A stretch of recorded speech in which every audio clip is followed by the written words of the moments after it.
"Release my dad, and I'll make you walk," the little girl said firmly to the wheelchair-bound judge. The entire courtroom erupted in laughter, but when she placed her hands on his legs, something happened that froze everyone's mockery forever. The Superior Court of Justice had never been so packed on a Tuesday morning. Every seat was occupied, people stood pressed against the walls, and the air conditioning struggled to combat the heat generated by hundreds of bodies crammed into a space designed for half that number. The atmosphere was electric with anticipation, whispers creating a low hum that made the wooden panels vibrate. Judge Malcolm Thornton wheeled himself slowly through the side entrance, his wheelchair making a soft squeaking sound that somehow cut through the murmuring crowd. He was a man in his early 60s, known throughout the city not for his judicial wisdom but for his iron-fisted rulings and complete intolerance for what he called emotional manipulation in his courtroom. The accident that had confined him to a wheelchair years ago had only hardened his already stern demeanor. "All rise," the bailiff announced, though Judge Thornton gestured impatiently for everyone to sit. "Case number 2847B, the State versus Michael Hayes. Charges of fraud, embezzlement, and conspiracy to defraud a charitable organization." The heavy doors at the back of the courtroom opened, and Michael Hayes entered flanked by 2 guards. He walked with his head down, the prison uniform marking him as guilty in the eyes of many present before a single word of testimony had been heard. But what caught everyone's attention wasn't Michael himself. It was the small figure that suddenly broke through the gallery barrier. "Daddy!" The voice was high-pitched, desperate, filled with a love so pure that even the most cynical observers felt something stir in their chests. Emma Hayes was 8 years old, though her small frame made her appear younger. She had rushed past the bailiff with a speed that surprised everyone, her arms outstretched toward her father. The guards instinctively moved to block her, but Michael's face, which had been a mask of defeated resignation, suddenly crumbled with emotion. "Emma, sweetheart, you shouldn't be here." Michael's voice broke as he spoke, tears streaming down his face. "Please, baby, go back to Aunt Rachel." Order in my courtroom!" Judge Thornton's voice boomed with authority as he slammed his gavel. "Someone remove that child immediately." But Emma had already reached her father, wrapping her small arms around his waist with such fierce determination that the guards hesitated. In that moment, everyone in the courtroom saw not a criminal and a child, but a father and daughter whose bond transcended the bars of accusation and judgment. "Sir, I'll handle this," a woman's voice called from the gallery. Rachel Foster, Michael's sister, rushed forward with an apologetic expression. She was a nurse who had taken time off work to support her brother, already drowning in legal fees she couldn't afford. "Emma, honey, remember what we talked about? We have to let Daddy speak to the judge." "But Aunt Rachel, they're saying Daddy did bad things." Emma's voice was loud enough for the entire courtroom to hear. "He didn't. He would never steal from sick children. Tell them, Daddy." The mention of sick children sent a ripple through the crowd. The case had made headlines for weeks. Michael Hayes, former financial director of the Children's Hope Foundation, accused of embezzling over $2 million meant for pediatric cancer treatments. The evidence seemed damning: bank transfers, falsified documents, luxury purchases that didn't match his modest salary. "That's enough!" Judge Thornton's patience had evaporated. "Bailiff Morrison, remove the child now or I'll hold everyone in contempt." "No, please," Michael pleaded, his voice hoarse. "She's just scared. Give me 1 minute to calm her down. You don't get to make demands in my courtroom, mister." "Hayes," the judge responded coldly, "you're accused of stealing from dying children. The very presence of your daughter here is a manipulation tactic that I will not tolerate." The prosecutor, a sharp-featured man named Gerald Hutchinson, stood with barely concealed satisfaction. "Your Honor, this is exactly the kind of emotional theater we expected from the defense. Mr. Hayes has shown no remorse, no accountability, and now he's using his own child as a prop." Emma's head snapped toward the prosecutor with an intensity that seemed impossible for someone her age. "My daddy isn't a prop, and he didn't steal anything. You're all lying!" The courtroom erupted in murmurs. Some people were moved by the child's devotion, others scandalized by what they saw as a calculated performance. Judge Thornton's face darkened with anger. "Young lady, you are this close to being removed by force. I suggest you let your aunt take you out of here before I have security do it." But Emma didn't move. Instead, she turned to face the judge directly, and something in her eyes made several people in the front row lean forward. There was a certainty there, a knowing that seemed far beyond her years. "Judge, sir," Emma's voice had changed, becoming calmer but somehow more commanding. "Will you let me say something before they take me away? Please, just 1 minute." Judge Thornton studied the child with a mixture of irritation and curiosity. In his decades on the bench, he had seen every manipulation, every trick, every attempt to sway judgment with emotion. But there was something about this little girl that gave him pause.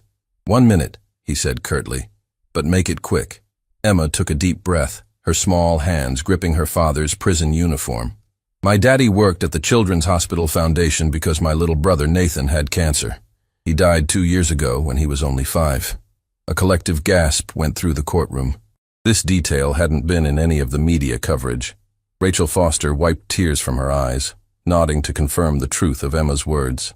"Daddy saw how much money families needed for treatment," Emma continued, her voice steady despite the tears running down her cheeks. "He saw kids die because they couldn't afford medicine. He promised Nathan before he died that he would help other children. That's why he worked there. Not to steal, to help." "That's very touching," Prosecutor Hutchinson interrupted, his voice dripping with skepticism. "But good intentions don't explain $2 million missing from the Foundation's accounts, do they?" Emma turned to look at the prosecutor with such direct clarity that the man actually took a step back. "My daddy didn't take that money. Mr. Roland Ashford did." The name hit the courtroom like a thunderbolt. Roland Ashford was the CEO and founder of the Children's Hope Foundation, a beloved public figure who had been praised by governors, senators, and celebrities for his humanitarian work. He was the star witness against Michael Hayes. "This is outrageous," Prosecutor Hutchinson exploded. "Your Honor, this child is making baseless accusations against the prosecution's primary witness." But Judge Thornton held up his hand. Something about the way Emma had spoken the name, with such absolute certainty, had triggered his judicial instincts. "How do you know this, young lady?" "Because I heard them talking," Emma replied. "Mr. Ashford came to our house late one night, weeks before they arrested Daddy. I was supposed to be asleep, but I heard them arguing in the kitchen." Michael's face had gone pale. "Emma, baby, you don't have to—" "Mr. Hayes, be quiet," Judge Thornton commanded, his eyes never leaving Emma. "What did you hear, child?" Emma's voice became stronger, clearer, as if she had been waiting months to tell this story. "Mr. Ashford told Daddy that he needed to sign some papers or bad things would happen to our family. He said Daddy was going to take the blame for the missing money. When Daddy said no, Mr. Ashford got really mean. He said nobody would believe Daddy because he was just an accountant, but everyone loved Mr. Ashford because he was famous." The courtroom had become so quiet that the humming of the fluorescent lights was audible. Rachel Foster stood frozen, apparently hearing this story for the first time. The prosecutor looked like he wanted to object, but seemed temporarily paralyzed. "Mr. Ashford said he had changed all the computer records to make it look like Daddy took the money," Emma continued, her small voice filling the enormous courtroom. "He said he needed the money for his gambling debts, but if anyone found out, the foundation would close and no more children would get help. So Daddy had to be the bad guy. This is completely inadmissible hearsay from a child." Prosecutor Hutchinson finally found his voice.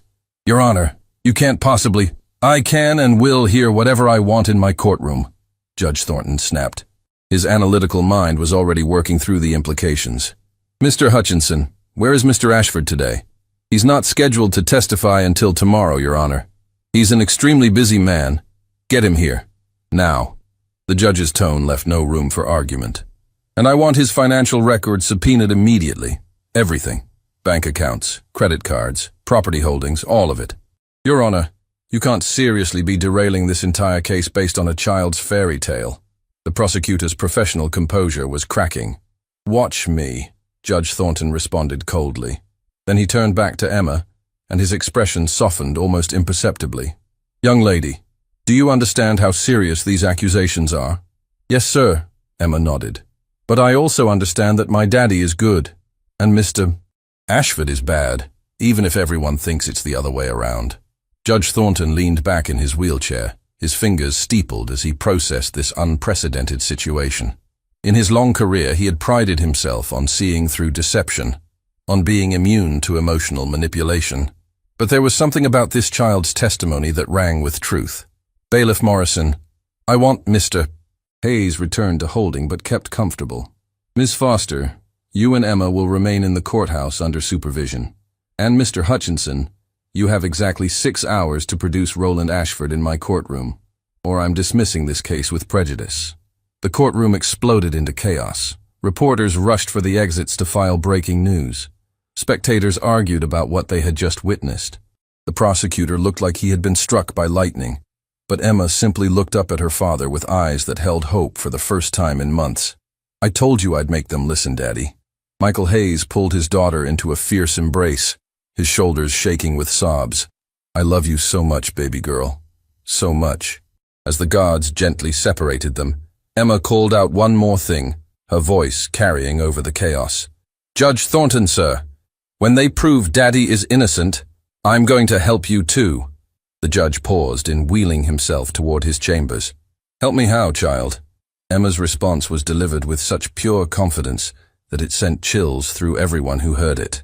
"I'm going to make you walk again. I promise." The laughter that erupted was immediate and cruel. Several spectators openly mocked the child's naive promise. Even some of the court staff smiled at what they assumed was childish fantasy. But Judge Malcolm Thornton didn't laugh. He stared at the small girl who had just turned his courtroom upside down, and for the first time in years, he felt something he had long ago abandoned, a tiny spark of curiosity about what was possible. "We'll see," he said quietly, before disappearing into his chambers. Nobody in that courtroom could have imagined that within days, Emma Hayes would prove every single one of her promises true, and in the process, expose a conspiracy that reached far beyond one man's stolen millions. The real story was just beginning. The next 6 hours transformed the courthouse into a war zone of legal maneuvering and frantic investigation. Judge Thornton's chambers had become command central, with financial investigators, forensic accountants, and FBI agents streaming in and out with stunning regularity. The judge had made it clear, if there was even a shred of truth to Emma Hayes' accusations, he wanted every stone turned, every document examined, every lead followed. Rachel Foster sat in a private witness room with Emma, both exhausted but unable to rest. The little girl had finally stopped crying, but her small body still trembled periodically with the aftershocks of emotional release. She had been carrying this secret for months, terrified that speaking up would put her father in even more danger. "Emma, honey," Rachel said softly, stroking her niece's hair, "why didn't you tell me about what you heard that night?"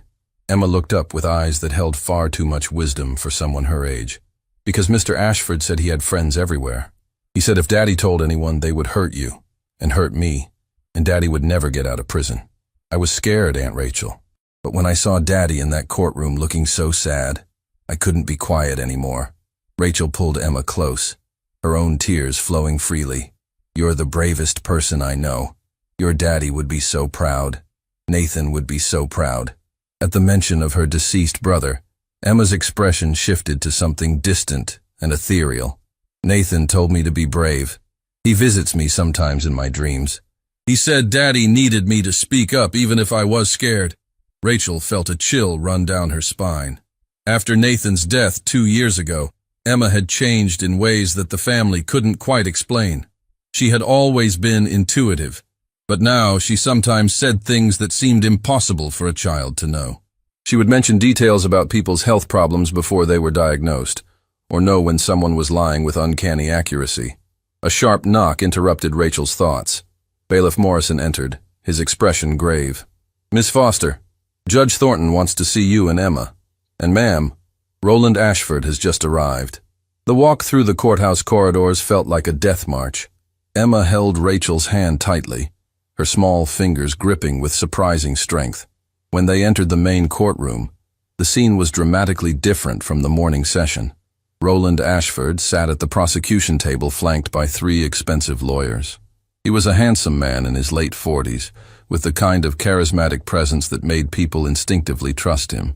His reputation as a humanitarian had made him untouchable, until now. His expression was one of controlled outrage, but Emma noticed something others missed. His hands were shaking slightly, and a thin sheen of sweat covered his forehead, despite the air conditioning. "Your Honor," Ashford's lead attorney, a woman named Victoria Cross, began immediately. "This is an absolute travesty of justice. My client has been dragged here based on the imaginative accusations of a child who is clearly traumatized and—" "Ms. Cross, I suggest you let your client speak for himself," Judge Thornton interrupted coldly. "Mr. Ashford, you've been brought here under subpoena. Do you understand that you are under oath?" "Of course, Your Honor," Ashford replied with practiced smoothness, though his voice held an edge of tension. "I understand completely, and I want to state categorically that these accusations are not only false, but deeply hurtful. I have dedicated my life to helping children with cancer. The suggestion that I would steal from them is unconscionable." "Then you won't mind explaining some interesting findings," Judge Thornton said, gesturing to a forensic accountant who had been working feverishly since the morning session. "Mr. Patterson, please share what you've discovered." Thomas Patterson, a middle-aged man with decades of experience tracking financial fraud, stood with a thick folder. "Your Honor, in the past 5 hours, we've uncovered some extremely troubling patterns. Mr. Ashford has gambling debts totaling over $3 million with various offshore casinos. He also has several property holdings that were purchased in the same time frame as the alleged embezzlement, all through shell corporations." The color drained from Ashford's face. Victoria Cross immediately stood. "Your Honor, my client's personal finances are not on trial here. Michael Hayes is the one accused. Your client made himself relevant when he became the star witness against Mr. Hayes," Judge Thornton shot back. "Mr. Patterson, continue. Furthermore, we found evidence of sophisticated accounting manipulation in the Foundation's digital records. The interesting thing is that all the alterations were made from Mr. Ashford's personal computer, not Mr. Hayes' workstation. The metadata doesn't lie." The courtroom, which had been filling steadily as news of the emergency session spread, erupted in shocked murmurs. Prosecutor Hutchinson looked like he wanted the floor to swallow him whole. His entire case was crumbling in real time. Emma, who had been standing quietly beside her aunt, suddenly stepped forward. "Mr. Ashford, do you remember what you said to my daddy that night?" All eyes turned to the small girl who had set this avalanche in motion. Ashford's lawyer moved to object, but Ashford himself held up a hand, his expression shifting to something almost pitying.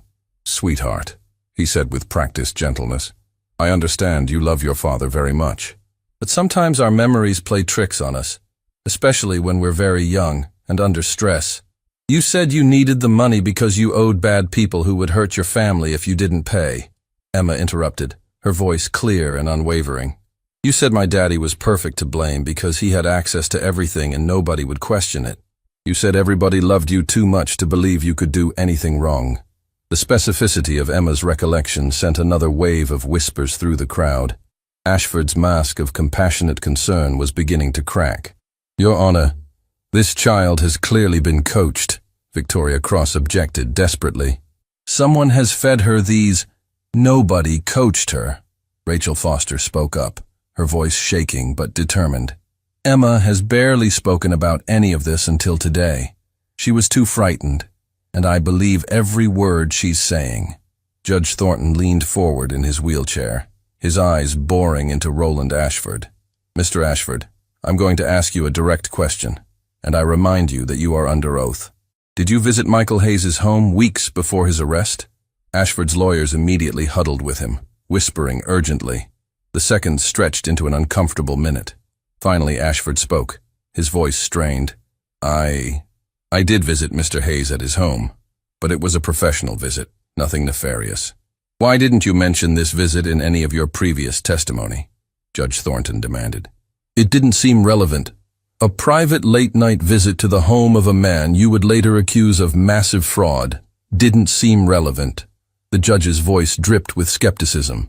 "Mr. Ashford, I strongly suggest you reconsider your testimony, because right now, you're looking at potential perjury charges at minimum."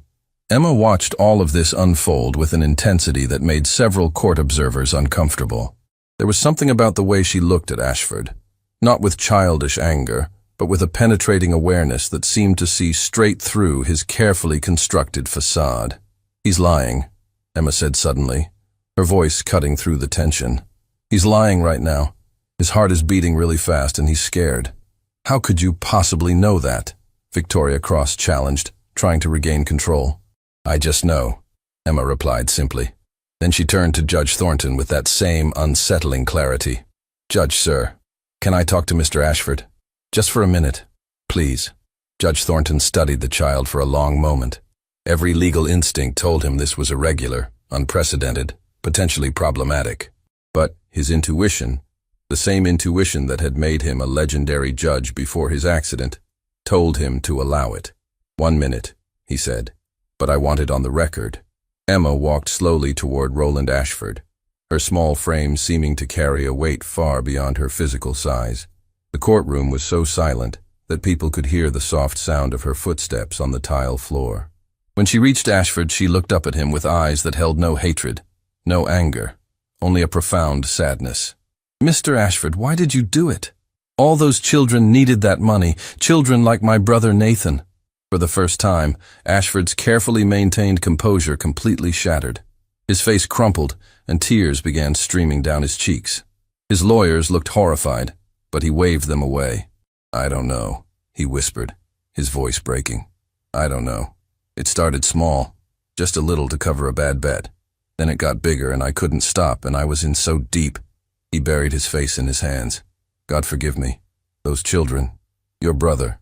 The courtroom exploded into chaos. Reporters scrambled to capture every word. Prosecutor Hutchinson sat frozen in shock. Victoria Cross was frantically trying to control her client, who seemed to be having a complete breakdown. But Emma just stood there, her small hand reaching out to touch Ashford's arm. It's okay to tell the truth now.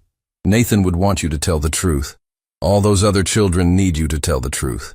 Something about the way she said her brother's name, with such gentle authority, broke something fundamental in Roland Ashford.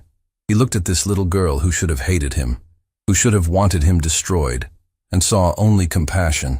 I did it, he said clearly, his voice carrying across the courtroom. All of it. Michael Hayes is innocent. I stole the money.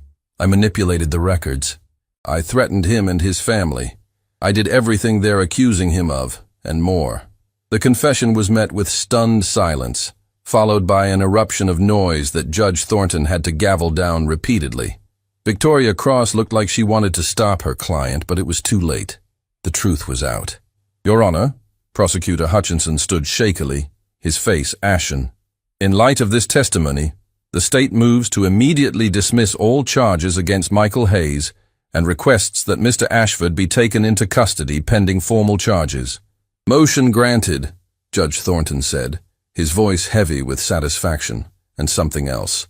A grudging respect for the little girl who had dismantled a carefully constructed lie with nothing but truth and courage. Bailiff Morrison, take Mr. Ashford into custody, and someone bring Michael Hayes up here immediately. As guards led a weeping Roland Ashford away, Emma turned back to Judge Thornton. The judge was watching her with an expression of wonder mixed with deep curiosity. Young lady, he said slowly, how did you know he would confess? Emma tilted her head, considering the question. Because sometimes people want to tell the truth, but they're too scared. They just need someone to show them it's okay. Nathan taught me that. Your brother who passed away? Yes, sir. He was very wise for being only 5. He told me that people's hearts hurt when they lie, and if you can help them stop hurting, they'll choose truth. Rachel Foster had approached her niece, placing protective hands on Emma's shoulders. Your Honor, my niece has been through so much. May we please— Of course, Judge Thornton nodded. But Ms. Foster, I'd like to speak with you and Emma tomorrow, if possible. There's something about your niece that I find extraordinary. Before Rachel could respond, the courtroom doors burst open, and Michael Hayes was escorted in by guards who now treated him with careful respect rather than contempt. When he saw Emma, he broke into a run, sweeping her up in his arms and sobbing with relief and joy. My baby girl, he kept repeating. My brave, beautiful baby girl. Emma wrapped her arms around her father's neck and whispered something in his ear that only he could hear. Whatever she said made Michael's eyes widen, and he looked at her with a mixture of awe and slight fear. Judge Thornton watched this reunion with an expression that few in the courtroom had ever seen on his stern face. genuine emotion. For years since his accident, he had armored himself with cynicism and harsh judgment. But this child had cracked that armor simply by being authentic, by speaking truth with innocent courage. "Mr. Hayes," the judge said formally, drawing Michael's attention, "all charges against you are dismissed with prejudice. You're free to go. And Mr. Hayes, I apologize. The system failed you, and I nearly failed you. Your daughter saved you. Never forget that." Michael nodded, too overcome to speak, holding Emma tighter. As the courtroom finally began to clear, Emma wriggled out of her father's arms and walked back toward Judge Thornton's bench. The judge watched her approach with curiosity. "Judge Thornton, sir," Emma said softly, "can I visit you tomorrow? I meant what I said, about helping you walk again." The judge's expression hardened slightly. "Young lady, I appreciate what you've done today. You've performed a miracle in this courtroom. But some miracles aren't possible. I've been in this wheelchair for years. Multiple specialists have told me." "I know what they told you," Emma interrupted gently. "But they're wrong. Well, not completely wrong. Your legs could work again, but you're too scared to try because it might hurt, and you're tired of hurting." Judge Thornton felt as if ice water had been poured down his spine. How could this child know that? The psychological barrier that kept him wheelchair-bound, despite partial medical clearance for therapy, was something he had never discussed with anyone except his private physician. "How do you—" he began, then stopped, unsure how to finish the question. "I just know things sometimes," Emma said with a small shrug. "Nathan says I'm supposed to help people. So can I try to help you? Please?" Judge Malcolm Thornton looked into the eyes of this 8-year-old child who had already proven capable of impossible things, and made a decision that surprised even himself. "Yes," he said quietly. "You can try." Emma's face lit up with a smile that seemed to illuminate the entire courtroom. "Tomorrow, then. I promise you'll walk again, Judge Thornton. I promise." As Emma rejoined her father and aunt, Judge Thornton sat alone in his wheelchair, wondering what he had just agreed to, and whether this extraordinary child was about to prove that miracles, real miracles, were still possible in a world he had long ago decided was too broken to believe in them. Tomorrow would either validate his cynicism or shatter it completely. He found himself hoping for the first time in years that it would be the latter. The morning after the trial brought an unexpected media storm. News of Roland Ashford's confession had spread like wildfire, with journalists camping outside the courthouse, Michael Hayes's modest apartment, and even Judge Thornton's private residence. The story had everything the public craved: a fallen hero, a wrongly accused victim, and a mysterious child who had somehow unraveled a complex conspiracy with nothing but truth and inexplicable intuition. Judge Malcolm Thornton sat in his study, staring at the morning newspapers spread across his desk. His face appeared on every front page, alongside Emma's photograph and headlines that ranged from sympathetic to sensational. "Wheelchair-bound judge promises miracle meeting with psychic child," read one particularly tabloid-style banner. He grimaced at the word psychic, but couldn't entirely dismiss it, given what he had witnessed. His private nurse, a competent woman named Patricia Chen, who had been with him for 3 years, entered with his morning medication and coffee. "Your visitors will be here in an hour, Judge. Should I prepare the therapy room, or would you prefer the living area?" The therapy room, Thornton decided after a moment's consideration. The space had been converted from a guest bedroom years ago, filled with equipment his doctors had insisted would help with his rehabilitation. Equipment that had gone largely unused because the pain, both physical and psychological, had proven too overwhelming. "And Patricia, I want you to stay during the meeting. Document everything that happens." Patricia nodded, though her expression showed concern. "Judge, I feel obligated to remind you that this child, however remarkable she may be, isn't a licensed medical professional. Whatever she thinks she can do, I know what she isn't," Thornton interrupted, his voice softer than usual. "But I also know what I saw in that courtroom. That little girl looked at me and knew things about my condition that I've never discussed with anyone except Dr. Reynolds. I need to understand how." What Judge Thornton didn't share with Patricia was the dream he'd had the previous night. A vivid, impossibly clear dream where a small boy with Emma's eyes had appeared, introducing himself as Nathan. The boy had told him that his sister was coming to help, and that the judge needed to trust her completely. She sees what others can't, the dream Nathan had said. She sees the part of you that's still whole. Thornton had dismissed it as stress-induced imagination upon waking, but the dream had felt more real than any he'd experienced in years, and there was one detail that had shaken him: the dream. Nathan had accurately described the surgical scar on Thornton's lower back, a scar that was always covered and that he had never publicly discussed. The doorbell's chime pulled him from his troubled thoughts. Through the window, he could see Michael Hayes's car parked outside with Emma and Rachel Foster emerging. The little girl wore a simple outfit and carried a small backpack, looking for all the world like she was heading to school rather than attempting to perform a miracle. Patricia escorted them into the therapy room, where Judge Thornton waited in his wheelchair.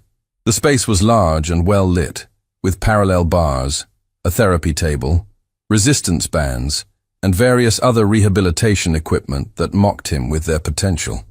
Michael Hayes looked overwhelmed by the grandeur of the judge's home, but Emma's attention was focused entirely on Thornton himself. "Thank you for seeing us, Your Honor," Michael began formally, clearly uncomfortable in these surroundings. His freedom was so new that he kept glancing around as if expecting guards to appear. "I know this is highly unusual." "Mr. Hayes, you owe me no explanations," Thornton interrupted, his eyes never leaving Emma. "Your daughter made me a promise, and I find myself curious to see if she can keep it. Although I should warn you all that I've had the best orthopedic specialists in the country examine me. The consensus is that while there's some nerve function remaining, the psychological trauma and chronic pain have created barriers that are insurmountable." Emma stepped forward, tilting her head as she studied the judge with that unsettling intensity he remembered from the courtroom. "You had the accident 4 years ago. A drunk driver hit your car, and you were thrown from the vehicle. You broke your back in 3 places and shattered both legs. The doctors said you might never walk again, but after 2 years of surgery and therapy, they changed their minds. They said you could walk with assistance, but you stopped trying." The specificity of her knowledge sent chills through everyone in the room. Patricia's hand flew to her mouth. Michael looked at his daughter with a mixture of pride and concern. Rachel Foster seemed to be praying silently. "How do you know all that?" Thornton demanded, his voice rough with emotion. "Nathan told me," Emma replied simply. "He said you stopped trying because of Margaret." The name hit Judge Thornton like a physical blow. His face drained of color, and his hands gripped the wheelchair's armrests with white-knuckled intensity. "Don't you dare," he whispered harshly. "Don't you dare speak about your wife," Emma continued gently, her voice filled with compassion rather than cruelty. "She died in the same accident. She died instantly, and you survived. And every time you tried to walk again, every time therapy hurt, you felt guilty because she couldn't walk anymore, couldn't hurt anymore, couldn't be anymore. So you decided if she couldn't walk, you wouldn't either." The silence that followed was devastating. Patricia Chen had worked with Judge Thornton for 3 years and had never heard him mention a wife. Michael and Rachel stood frozen, realizing they were witnessing something intensely private and painful. Judge Malcolm Thornton's face crumpled, and for the first time since the accident that had destroyed his life, he wept openly, great, heaving sobs that shook his entire body, releasing years of grief and guilt that he had locked away behind judicial severity and deliberate isolation. "She was everything," he choked out between sobs. "Margaret was everything good in my life, and I killed her. I was driving. I should have seen the other car sooner. I should have—" "The drunk driver killed her," Emma interrupted firmly, moving closer and placing her small hand on the judge's trembling shoulder. "Not you. You were a victim too. And Judge Thornton, Margaret doesn't want you to stop living because she had to. Nathan told me to tell you that. He said Margaret visits you in dreams sometimes, and she's been trying to tell you the same thing, but you won't listen." Thornton looked up sharply, his tear-stained face showing shock. "I do dream about her. Sometimes she's telling me to let go, to move forward, but I always wake up before." "How do you know this? What are you?" Emma's expression was serene, otherworldly. "I'm just Emma, but after Nathan died, I started being able to feel things other people feel, see things they hide. My mommy says it's because Nathan's spirit stays close to me, helping me understand people's hearts. I don't know if that's true, but I know that when I touch people who are hurting, I can sometimes help them stop hurting. Young lady, Patricia finally spoke up, her medical training demanding she intervene. The judge has severe nerve damage and chronic pain syndrome. Whatever you think you can do, it's not something that can be fixed with touch, Emma finished. I know. Nathan says the body remembers how to heal itself, but sometimes the mind won't let it. Judge Thornton's legs could work, but his mind built walls around the pain because the emotional hurt was too big. If we can help him let go of the guilt, his body will remember how to work again. The explanation was both simplistic and profound. Patricia wanted to dismiss it as childish, magical thinking, but something in Emma's certainty gave her pause. This is insane, Thornton muttered, wiping his eyes roughly. I'm a rational man. I believe in evidence, in science, in miracles, Emma asked softly. You saw one happen yesterday in your courtroom. You saw a man's innocence proven, because I knew things I shouldn't have known. You felt it was true before the evidence came. Why is it so hard to believe you could walk again? Because I don't deserve to walk again. The words exploded from Thornton with raw anguish. Margaret is dead because of my choices. She was only 43 years old. We were supposed to grow old together, travel the world when I retired, have grandchildren. His voice broke completely. How dare I walk when she can't? How dare I live a full life when hers was cut short? Emma knelt beside the wheelchair, her small hand taking one of the judge's larger ones. Judge Thornton, can I tell you what Nathan told me about guilt? Thornton nodded, unable to speak. He said that guilt is like a heavy blanket. When you're cold, a blanket helps. But if you never take it off, even when the sun comes out, you'll get too hot and sick. Guilt helped you survive at first.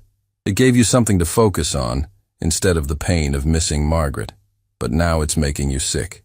It's time to take off the blanket and feel the sun again.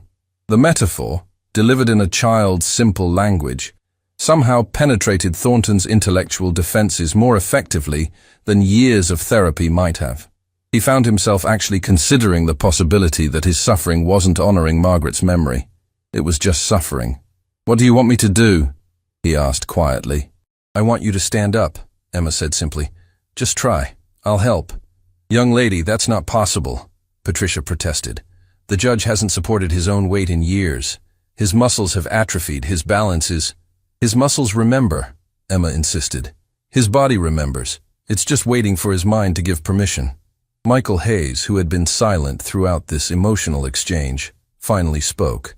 Your Honor, my daughter has never been wrong about these things. When my son Nathan was dying, Emma told us 2 days before the doctors did. When my sister Rachel was diagnosed with diabetes, Emma knew months before symptoms appeared. I don't understand how she knows what she knows, but she's never been wrong. Rachel nodded emphatically. It's true, Your Honor. Emma is special. She always has been. But after Nathan passed, it's like something opened up in her. She can sense things about people, about their health, their hearts. We don't understand it, but we've learned to trust it. Judge Thornton looked from face to face, seeing only sincerity and hope. Then he looked down at Emma, who smiled at him with such pure confidence that he felt something shift inside his chest. The weight he had carried for 4 years, the guilt, the grief, the self-imposed punishment, suddenly felt like it might be possible to set down. If I try this and fail, he said slowly, if nothing happens, will you promise not to feel bad? Will you understand that some things are beyond even your remarkable gifts? I promise, Emma said solemnly. But Judge Thornton, you won't fail. Margaret told Nathan that you're ready. She said she's waited a long time for you to be ready. With shaking hands, Judge Malcolm Thornton gripped the armrests of his wheelchair. Patricia rushed forward instinctively, but Emma held up a hand to stop her. He has to do this part himself first, Emma said. He has to choose to try. Thornton took several deep breaths, feeling muscles that hadn't engaged in years beginning to wake up. The familiar fear rose in his throat. Fear of pain, fear of failure, fear of disappointing the ghost of his beloved Margaret. But louder than the fear was Emma's voice, soft and certain. You can do this. She wants you to do this. With a groan that was equal parts effort and emotional release, Judge Malcolm Thornton pushed himself upward from the wheelchair. His legs trembled violently, threatening to collapse immediately. Pain shot through his back and thighs, the familiar agony that had made him quit therapy so many times before. But then Emma's small hand pressed against his back, right over the surgical scar she should have had no way of knowing about, and something extraordinary happened. The pain didn't disappear completely. That would have been too fantastical even for this impossible moment. But it shifted. It transformed from a screaming alarm into something more like a whisper, like his body saying, "This is hard, but we remember how to do this." "That's it," Emma encouraged, her other hand supporting his elbow. "Your body remembers, Judge Thornton. Let it remember." Patricia watched in medical disbelief as Judge Thornton, who had been wheelchair-bound for years despite partial medical clearance, slowly straightened his legs and took weight onto them. His face was contorted with effort and emotion, sweat pouring down his forehead, but he was standing. "Oh my God," Michael breathed. "It's actually happening." "One step," Emma said softly. "Just one step toward Margaret.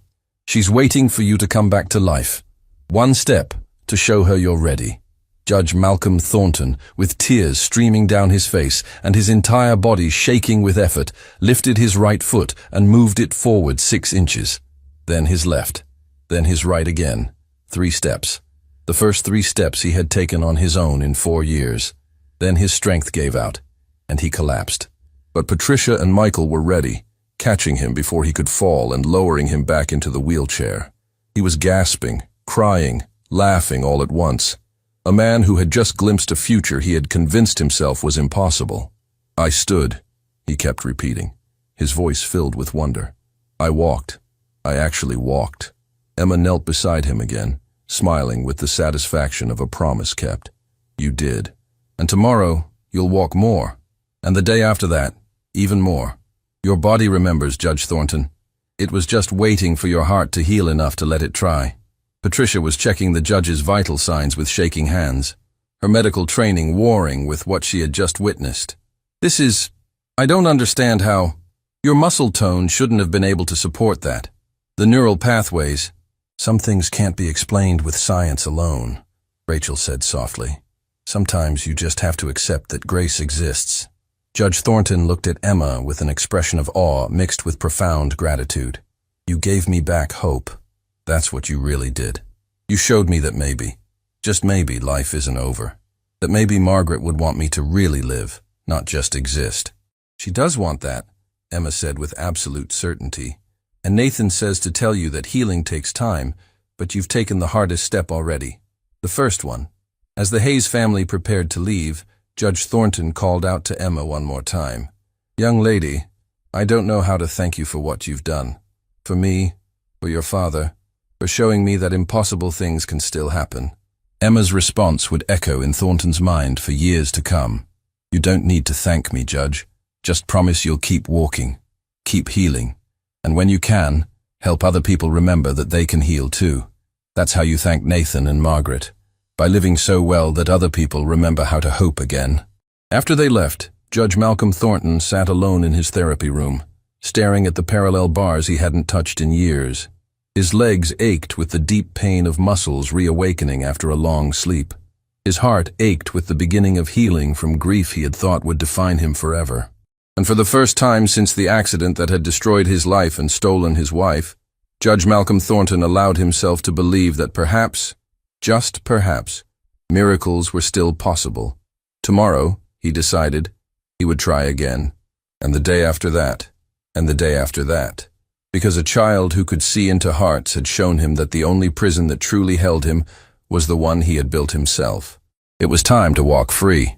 3 weeks after Emma Hayes walked into Judge Malcolm Thornton's life and changed it forever, the courtroom that had witnessed so many transformations was packed once again.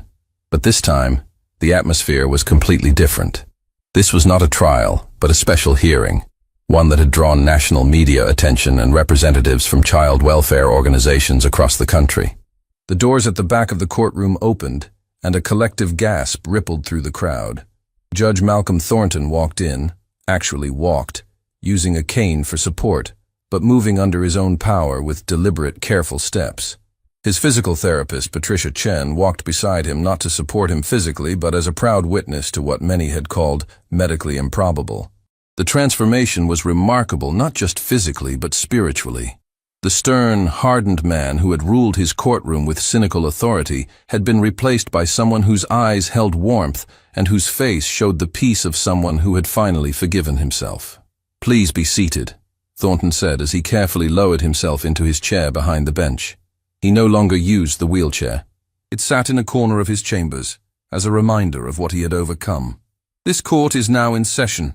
We are here today for a very special purpose, to address the aftermath of the Children's Hope Foundation fraud case, and to recognize those whose lives were devastated by Roland Ashford's crimes." Michael Hayes sat in the front row beside Emma and Rachel, still adjusting to his freedom and his daughter's newfound fame. Emma had become something of a media phenomenon, with news outlets calling her everything from the miracle child to the truth speaker. But the attention made her uncomfortable.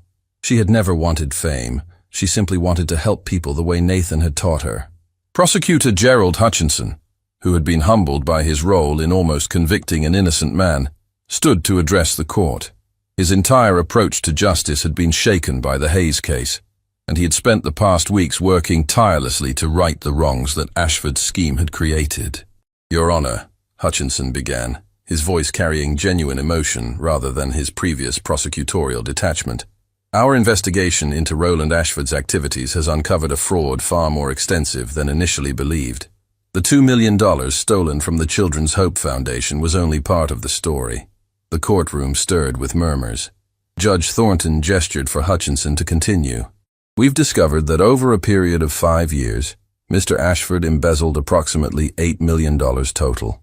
But more devastating than the financial theft is what we've learned about the families who were denied treatment funding during that time. Families who were told there wasn't enough money to help their children, when in reality, their donations were being diverted to offshore casinos and luxury purchases." Thornton's expression darkened. "How many families are we talking about, Mr. Hutchinson?" 47 families that we've identified so far, Your Honor. 47 children who died or suffered unnecessarily because treatment funds were stolen." Hutchinson paused, visibly struggling with his emotions. "And that's just in the past 5 years. If Ashford was doing this longer, the number could be significantly higher." The courtroom erupted in shocked exclamations and angry murmurs. Judge Thornton had to use his gavel to restore order. His hand trembled slightly with rage as he processed this information. "Where is Ashford now?" "In federal custody, Your Honor. He's awaiting trial on multiple counts of fraud, embezzlement, money laundering, and several other charges that will likely put him away for the rest of his life. But that doesn't help the families who lost children, or those who are still fighting illnesses without adequate resources." It was then that Emma stood up from her seat, drawing everyone's attention. Something about the way she moved, with purpose and determination beyond her years, made the entire courtroom fall silent. "Judge Thornton, sir," Emma's clear voice carried throughout the room. "Can I say something?" Thornton nodded, gesturing for her to approach. Emma walked to the center of the courtroom, and as she did, several people in the gallery stood. They were parents, ranging in age from young to middle-aged, all holding photographs. The pictures showed children, some smiling in healthier times, others clearly ill. A few were memorial photos. "Your Honor, these are families like mine," Emma said, gesturing to the standing parents. "Families who lost children because Mr. Ashford stole their hope. But there are also families here who still have children fighting. Children who need help now." A woman in her 30s stepped forward, tears already streaming down her face. "Your Honor, my name is Jennifer Walsh. This is my daughter Claire." She held up a photograph of a little girl with a bright smile, though the scarf covering her head indicated chemotherapy treatment. "Claire is 9 years old. She has leukemia. We applied to the Children's Hope Foundation for assistance 6 months ago because our insurance won't cover the experimental treatment she needs. We were denied. They said the fund was depleted. Now we know why." Another parent stepped forward, an older man with grief etched deeply into his features. "I'm Robert Simmons. My son Daniel died 2 years ago because we couldn't afford the treatment he needed. We had applied for foundation assistance and were told no funds were available. My boy was 7 years old. 7. He died believing we didn't do enough to save him." The man's voice broke completely, and the sound of his grief was unbearable. Several spectators were openly weeping. Even Prosecutor Hutchinson had to turn away to compose himself. One by one, more parents came forward with their stories. Each one was a knife to the heart.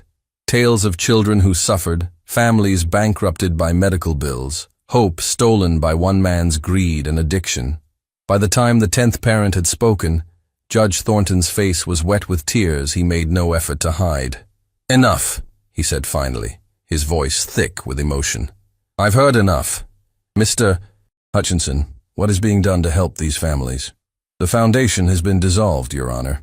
Its remaining assets are being liquidated to establish a victim compensation fund, but the amount recovered is nowhere near adequate to address the scope of harm. We're talking about maybe $200,000 available when the medical needs run into the millions." Emma had been listening intently to all of this, her small face showing the weight of others' pain. Then she turned to her father with an expression that Michael had learned meant she was about to do something unexpected. "Daddy, can you give me the envelope?" Michael looked confused but reached into his jacket and pulled out a manila envelope he had been carrying. Emma took it and walked directly to Judge Thornton's bench, holding it up. "Judge Thornton, this morning my daddy received something in the mail. It's from lawyers representing Nathan's medical fund." Thornton took the envelope with curiosity, opening it to reveal legal documents. As he read, his eyes widened in shock. "This says that the Hayes family is donating $350,000 to help families affected by the foundation fraud. Mr. Hayes, is this accurate?" Michael stood, his voice shaking. "Your Honor, after Nathan died, there was a fundraiser in our community. People donated to help us with medical bills, but Nathan passed before we could use most of it. The money has been sitting in a trust fund. Emma convinced me that Nathan would want his fund to help other children fighting the same battle he lost." The courtroom was completely silent as the weight of this sacrifice registered. The Hayes family, who had lost everything, their son, their savings, Michael's freedom temporarily, were now giving away the one financial cushion they had. "But that's not enough," Emma said simply, her child's voice cutting through the emotional atmosphere. "There are too many families who need help, so I have an idea." Judge Thornton leaned forward, and despite the tears on his face, he managed a gentle smile. "Of course you do. What's your idea, Emma? You should make a new foundation, a real one that actually helps children. And you should be in charge, because now you understand what it's like to need a miracle and get one." The suggestion was so direct, so innocent in its delivery, yet so profound in its implications, that Thornton found himself momentarily speechless. "Emma, sweetheart," Rachel spoke up gently, "Judge Thornton has very important work to do. He can't just—" "Actually," Thornton interrupted, his mind already racing with possibilities. "She might be onto something. Miss Foster, Mr. Hayes, would you allow me to speak with Emma privately for a moment? In my chambers?" 5 minutes later, Emma sat across from Judge Thornton in his office, a space that had once been decorated with law books and stern judicial portraits, but now included photographs of Margaret and motivational quotes about healing and hope. "Emma," Thornton said seriously, "what you're suggesting is a massive undertaking. Creating a legitimate charitable foundation, ensuring proper oversight, raising funds, distributing them fairly. It would be a full-time job on top of my judicial duties. But you could do it," Emma replied with absolute certainty. "And it would make Margaret happy. Nathan says she's been watching you walk again, and she's so proud. But she also wants you to help other people walk through their hard times." Thornton felt the familiar chill that Emma's impossible knowledge always brought. "You really do speak with your brother, don't you? Or something speaks through you? I've stopped trying to understand it." "Nathan is always with me," Emma said simply. "Just like Margaret is always with you. They're trying to help from where they are, but they need us to do the work here." "That's why Nathan showed me how to help you walk, because you're supposed to help other people find their way when they're lost." The judge stood, an action that still filled him with wonder every time he did it, and walked to his window overlooking the city, his city, full of people struggling, suffering, needing hope. "If I did this," he said slowly, "if I established a foundation dedicated to helping families with pediatric medical expenses, I would need help. I would need people I could trust absolutely, people who understand what these families are going through." "My daddy could help," Emma offered immediately. "He knows everything about foundation finances. and he knows what not to do because of what Mr. Ashford did. Your father, Thornton mused, the man I almost helped wrongly convict. Yes, there's a certain poetic justice in that. He turned back to Emma with decision crystallizing in his eyes. All right, I'll do it, but on one condition. What condition? You have to help me. Not running the foundation, you're too young for that, but helping me understand which families really need help the most. You seem to be able to see into people's hearts, Emma. I need that gift to make sure we help the right people for the right reasons. Emma considered this seriously, her young face showing the weight of responsibility. Nathan says that's why he sent me to you, because together we can help lots of people. But Judge Thornton, I have to tell you something important. What's that? My abilities, the things I know and feel, they're getting stronger but also harder. Sometimes I feel too much. Sometimes I know things about people that hurt to know. My daddy and Aunt Rachel are worried about me because I cry a lot at night from feeling other people's pain. Thornton's heart clenched with concern. This extraordinary child was bearing a burden that no 8-year-old should carry. Then we'll have to be very careful. We'll make sure you only help when you want to, when you feel strong enough. And Emma, I'll make sure you have support. Maybe we can find a counselor who specializes in gifted children, someone who can help you process what you feel. Would you teach me too? Emma asked suddenly. About justice and fairness and how to help people the right way? You want me to teach you about justice? Thornton almost laughed. Emma, you taught me more about real justice in one courtroom appearance than I learned in 30 years on the bench. But I don't understand all the legal stuff. I just feel what's right. Nathan says feelings are important, but knowledge is important too. You have the knowledge part. Maybe if we work together we can be like super helpers. The term super helpers was so childishly earnest that Thornton couldn't help but smile. But beneath the innocent phrasing was a profound truth. Together, they might actually be able to make a significant difference. All right, he agreed. I'll teach you about law and justice, and you teach me about compassion and seeing with the heart. Is it a deal? Emma stood and extended her small hand formally. It's a deal, Judge Thornton. Nathan says Margaret is really happy right now. He says she's proud of you for choosing to help instead of just judging. They shook hands solemnly, and in that moment, Judge Malcolm Thornton felt something he hadn't experienced since before his accident. A sense of purpose that extended beyond himself, beyond his pain, beyond his courtroom. He was being given a chance to transform suffering into hope, not just for himself, but for hundreds of families who desperately needed someone to believe in miracles. When they returned to the courtroom, Thornton made an announcement that would be reported in newspapers across the country. He was establishing the Margaret Thornton Foundation for Pediatric Medical Assistance, named in honor of his late wife. Michael Hayes would serve as the financial director, with full transparency and oversight to prevent any repeat of the Ashford situation. And Emma Hayes would serve as a special advisor for family outreach. The courtroom erupted in applause. Parents who had been drowning in despair suddenly had hope. Jennifer Walsh, the mother of 9-year-old Claire with leukemia, approached Emma with tears of gratitude. Thank you, she whispered, pulling Emma into a tight embrace. Thank you for not giving up on children like my Claire. But Emma's response was what truly captured the essence of who she was. I didn't do it alone. Nathan helped. And now we're all going to help together. That's how miracles really work. Lots of people deciding to help at the same time. As the hearing concluded, and people began to file out, still buzzing with excitement and hope, Emma remained behind for a moment, standing in the empty courtroom. Judge Thornton, who was gathering his papers, noticed her standing very still, her eyes closed, her face peaceful. Emma, are you all right? She opened her eyes and smiled. Nathan wanted me to tell you something. He says there are 47 children who needed help and didn't get it. But he can see the future a little bit, and he says because of what we're starting today, 470 children will get help they need. He says that's how you turn sadness into something good. You help more people than were hurt. Judge Thornton felt tears welling up again, but they were different tears now. Not tears of grief or guilt, but tears of purpose and hope. Tell Nathan thank you. And Emma, thank your brother for sending you to me. He saved more than just your father. He saved me too. He knows, Emma said simply. He's always known. As they left the courtroom together, the judge who had learned to walk again and the child who had shown him how, neither could have known that their partnership would become legendary, that the foundation they were creating would eventually help thousands of families, or that Emma's gifts would continue to manifest in ways that would challenge everything people thought they knew about healing, hope, and the persistence of love beyond death.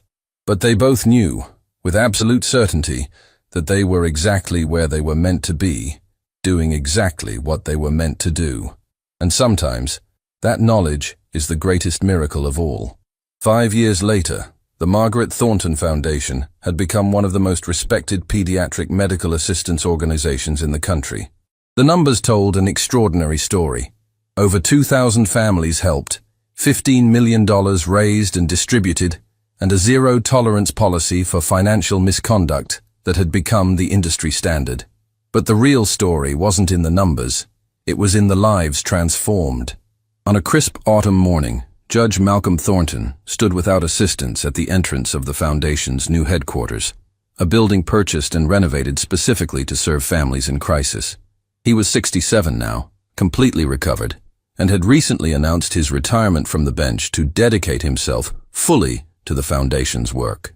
Beside him stood Emma Hayes, now 13 years old, preparing to cut the ribbon on the building's new wing, the Nathan Hayes Memorial Children's Center, a space where families could stay while their children received treatment at nearby hospitals. "Are you ready?" Thornton asked, looking at the young woman Emma was becoming. She was taller now, but still possessed that otherworldly quality that had changed his life years ago. "Nathan says this is exactly what it was all supposed to become," Emma replied softly. Her abilities hadn't diminished with age. If anything, they had refined, becoming more controlled and purposeful. Michael Hayes stood proudly beside Rachel, both watching Emma with tears already forming. Michael had rebuilt his reputation completely, becoming nationally recognized for his transparent and ethical foundation management. He had never forgotten the miracle his daughter had performed, not just proving his innocence, but transforming tragedy into hope. As Emma prepared to speak to the assembled crowd of donors, families, and media, a young woman pushed through the gathering. She was about 18, healthy and vibrant, wearing a nursing school uniform. Jennifer Walsh and her daughter Claire, now 14, embraced Emma tightly. "We wanted to be here," Jennifer said emotionally.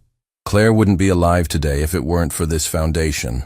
She's been cancer-free for 4 years and just started her first semester studying pediatric oncology.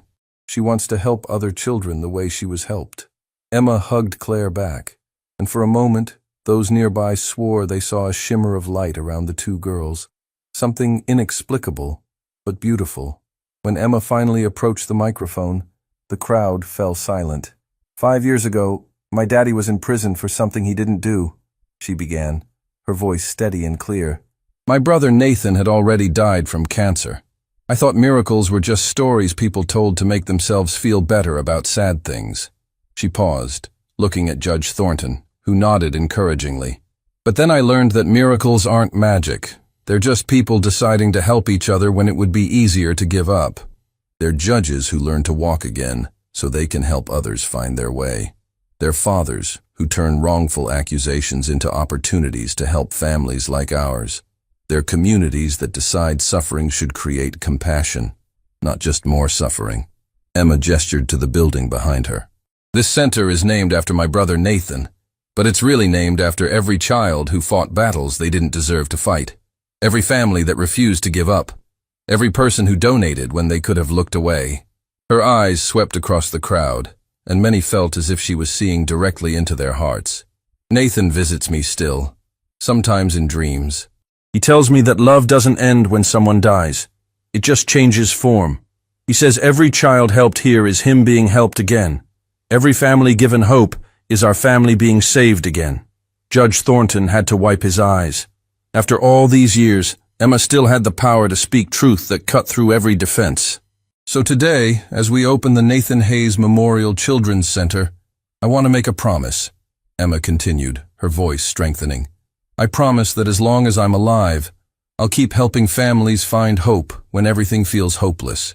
I promise that Nathan's legacy, and Margaret's legacy, will live on in every child who gets treatment they couldn't afford, in every parent who doesn't have to choose between medicine and rent, in every person who learns that sometimes miracles do happen.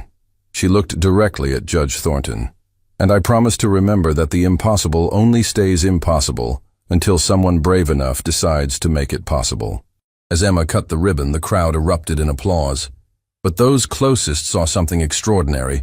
For just a moment, two translucent figures seemed to stand beside Emma, a small boy with her eyes and an elegant woman whose hand rested gently on Judge Thornton's shoulder.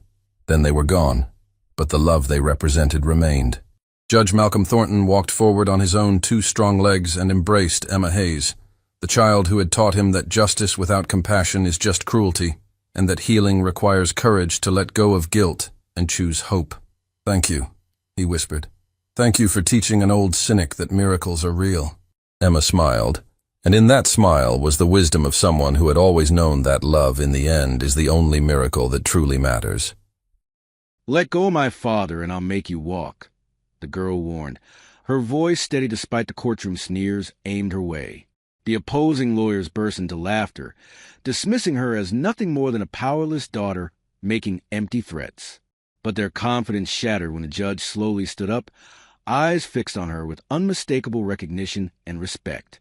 In an instant, the room fell silent. She wasn't just anyone. She was someone whose influence reached far beyond the courtroom walls, someone the judge himself owed his career to. As the truth surfaced, the laughter died, replaced by panic. And the man who thought he could crush her father realized he had taunted the one person capable of turning the entire case, and his future, upside down.